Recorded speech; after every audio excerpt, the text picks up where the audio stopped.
Hello lovelies and welcome to my channel. Pixie Kitty going to my first video of the two most cringiest horror movies. Now let's get into it. So it's Halloween night. I'm looking around on Hulu for something scary horror worthy to watch. And stumble upon Blood Diner. Looks interesting. I don't mind filling my self-interest with an 80s film. So I press the button and let the magic run. But the magic died in an instant when I saw the intro. And that, for you, ladies and gentlemen, is when I get into it. This, I will tell you guys, I do not recommend to watch, but that is in my own opinion. This is probably one of the most cringiest, most horrific movie playouts I have ever seen. The plots, the unexplained points of the movie that just come across as so many question marks, it's not even funny. Like, if it was tech savvy, that's all it would be is question marks. And if your curiosity peaks onto this brain-melting film, by all means, you can go watch it. But I will give you a little spoiler and taste as to why I do believe this is a very cringe-worthy movie. Well, and do tell, cheesy yet comical features of this can be related to. I don't find either points of it. And here's what I'm going to lay out. Well, we have, these two kids, they grow up, they decide at one point, hey, we're going to go dig up our uncle's grave, he passed away, whatnot. So out of nowhere, they become grave robbers, so to speak. And then this is where I kind of facepalm. They open the skull of the uncle, and literally out pops the brain, this jelly novelty looking see-through brain that doesn't even look like it could fit inside the skull, just flies up, pops out.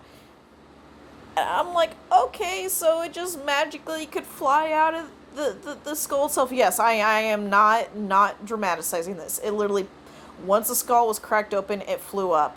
And after that, I was just like, yeah, this is going to kill my brain cells indefinitely.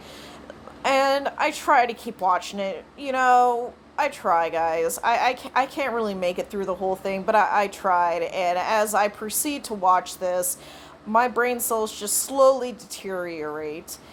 And suddenly there's this cannibal cafe, even though these people going in don't know they're eating other human beings, and it's supposed to be a vegan cafe, which contradictory to what it is, and they're feeding humans other humans, and how do these other dead humans come into play? You don't know. You really don't. They don't really explain all that. And then suddenly they're talking about raising upon this Egyptian goddess and sacrificing virgins to raise her. So I'm just kind of wondering, how does this work? How does that even come about? Like, there's no explanation. But surprisingly, this video actually got 56 Rotten Tomatoes. Again, I do apologize for spoilers. I'm not expecting you to go watch it, but if you have seen it and you probably know what I'm talking about, then yeah, you get the gist. Any hoosers, we're going to move on to the next film.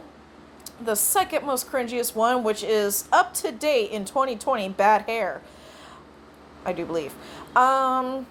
But yeah, so Bad Hair comes along, and I also watched it the exact same night because I could not stand that film, and this one didn't help much more. It did not reverse the cycle of the deterioration of my brain cells. In fact, it made it more so worse, and I was very disappointed. I was thinking, okay, so it's in the comic horror section, so maybe there's some comic relief to it, and there wasn't. I mean, if they tried at any point, there wasn't.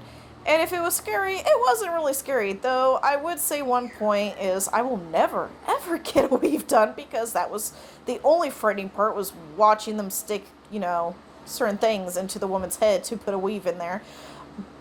And I'm just like, okay, so someone suggested, oh yeah, one day, let's go ahead and make a weave about attacking other people and becoming possessed by ancient witches. Because that makes sense, right? Right. No. None of that makes sense. none of that really explains much. They don't really go in the past and be like, oh yeah, there was these and these and these witches, which if they did at any point, it was probably at the end of the movie because I didn't see it at any duration of the movie. But yeah, I gave it a chance. I'll admit I could watch probably more of that than I was able to watch the other film because, you know, the dialogue was a little bit better, the actors were slightly better. But then once people started dying, it just brought me kind of back to how people died in Blood Diner, and I'm like, you know, it is called Fix It and Post for a reason, or, you know, when you're gonna die, actually look like you're dying. Like, I mean, don't slideshow it. But anywho's, that's my opinion on both those films. If you want to go see them, if you're curious, you can always go check them out on Hulu. If you're curious about the game that I have been playing throughout this, that is Zelda Ocarina of Time. It is an amazing classic game. I would definitely recommend playing it. But anyway, if you guys love this video, you know, smash that like button and murder the subscribe button, and I will see you in the next one. Peace!